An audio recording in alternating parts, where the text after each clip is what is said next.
নমস্কার। একটা সুন্দর ভিডিও উপহার দিচ্ছি আপনাদের। আইটিসি রয়্যাল বেঙ্গল পাশে যে বাইপাসের পাশে সুউচ্চ বিল্ডিং একটা দাঁড়িয়ে রয়েছে। বিল্ডিং পাশে ছোট্ট বিল, ভুট্টা চাষ হয়েছে। কৃষকেরা, মায়েরা, চাষি বন্ধুরা চাষ করছে বিভিন্ন ফসল। লাল শাক রয়েছে, বেগুন রয়েছে। পরিবেশটা খালি দেখাচ্ছি। এদিকে সুউচ্চ বিল্ডিং আকারে রয়েছে।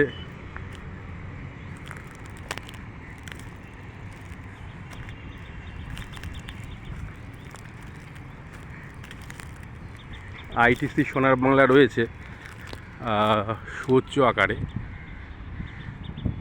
এদিকে আর একটা পাশে রয়েছে GM group. Eastern metropolitan bypass ছুটে চলেছে।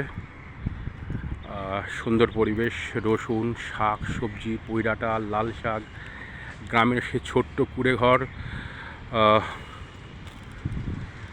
দেখে মনে হচ্ছে যে ঠিক যদি আমরা ধরি যে ওই বিল্ডিংকে না থেকে যদি এই প্লটটা মনে করি, ভাববো সুন্দর একটা গ্রামীণ পরিবেশে আমরা রয়েছি। আমাদের সে আগেকার গ্রাম, কুটির ঘর, গাছপালা, শাকসবজি চাষ, পাশে বিল, খাল এবং গাছপালা, সুন্দর এই যে পরিবেশ, এই পরিবেশ দেখে মনে হচ্ছে আমরা রয়েছি গ্রামে। কিন্তু ঠিক একটুখানি ওপর দিকে তাকালেই মানে মেরে কেটে 500 মিটার আইটিসি সোনার বাংলা মাথা উঁচু করে দাঁড়িয়ে আছে। বাইপাস মেট্রোপলিটন ছুটে চলেছে দুরন্ত গতিতে। সময় নেই দাঁড়ানোর, এত ব্যস্ততম কলকাতা। তার ফাঁকেই কিন্তু কৃষকেরা সুন্দর মনোযোগ সহকারে চাষাবাদে ধ্যানস্থ। এই কবির ভাষায় বলা যেতে পারে এক শহর দুই পৃথিবী। এক শহর দুই পৃথিবী বললাম, দেখুন আইটিসি সোনার বাংলা একটা নাইটের খরচ হয়তো 10 থেকে 50,000 টাকা।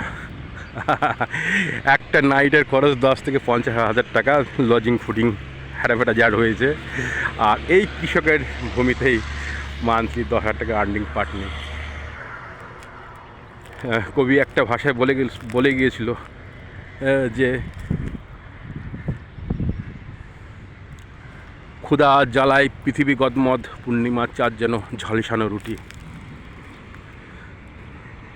আবার বলছি কথাটা, ক্ষুধা জ্বালায় পৃথিবী গদমদ, পূর্ণিমার চাঁদ যেন ঝলসানো রুটি। কবি তখন আপডেট জামানায় ছিল না। আমি কবিকে অসম্মান করছি না, কবির কথাকে আমি অসম্মান করছি না, কবিকে আমি সম্মান জানাচ্ছি। কিন্তু কবির জামানাতে 5 স্টার মানের হোটেল ছিল না, 5G ছিল না, মানুষের এই বিলাসিতা ছিল না, মানুষের দুরন্ত গতি ছিল না। তার জন্য ক্ষুধার জ্বালায় পৃথিবী গদমদ নয়, বিলাসিতার জ্বালায় পৃথিবী গদমদ। পূর্ণিমার আলোয় ঝলসনে রুটি না হয়ে, ক্ষুধার জ্বালায় পৃথিবী গদমদ না হয়ে, বিলাসিতার জ্বালায় পৃথিবী গদমদ, আর পূর্ণিমার চাঁদ যেন ফিকে আলো। এই রঙিন আলোতে যে কলকাতা সেজে উঠেছে বা সাজিয়ে তুলছে, শহর এত আপডেট জামানায় যাচ্ছে, শহর থেকে আরও শহরতলি, শহর থেকে আরও শহরের উন্নতি ভাবাই যায় না, অকল্পনিত। তাই আমি কবিকে ছোট করছি না এই কথার মধ্য দিয়ে। কবির জামানায় হয়তো ছিল না মোবাইল, ছিল না নেট, ছিল না 5G, ছিল না এত বিলাসিতার হোটেল, এত উড়ন্ত যানবাহন চলাচলের ব্যবস্থা বা আরও বিলাসিতার যে বহর, সেটা ছিল না। তাই কবি হয়তো তখন ক্ষুধার জ্বালায় পৃথিবী গদমদ বলে গিয়েছে, পূর্ণিমার চাঁদ যেন ঝলসানো রুটি। কিন্তু বিলাসিতার জ্বালায় পৃথিবী গদমদ, পূর্ণিমার চাঁদ যেন ঝলসানো আলো, মানে ফিকে আলো। এই একটা সুন্দর ভিডিও আপনাদের উপহার দিলাম, সুন্দর গ্রামীণ পরিবেশে, যেটা ভাষায় বলতে আসলাম, এক শহর দুই পৃথিবী। এক শহর দুই পৃথিবী, যেখানে একটা নাইট হল করতে গেলে 50,000 টাকা খরচ একটা হোটেলে, আর ঠিক তার পাশেই 300 টাকা 400 টাকা রোজের একটা মানুষ সারাদিন কাজ করছে, রোদে পড়ে জলে ভিজে। কি বৈচিত্র্য পৃথিবী! এক পৃথিবীতে খালি বিলাসিতা বিলাসিতা বিলাসিতা, আর এক পৃথিবীতে খালি দারিদ্রতা, পরিশ্রম, ব্যর্থতা, অভাব, অনটন, সংগ্রাম, ধৈর্যের বাঁধ ফেটে যাওয়া, পরিশ্রমের মধ্য দিয়ে নিজের কষ্টকে পাথিয়ে করে তুলে প্রতিনিয়তই সংগ্রামের সঙ্গে সংগ্রামকে হাতিয়ার করে বেঁচে থাকায় মূল অস্ত্রই হচ্ছে আর এক পৃথিবী।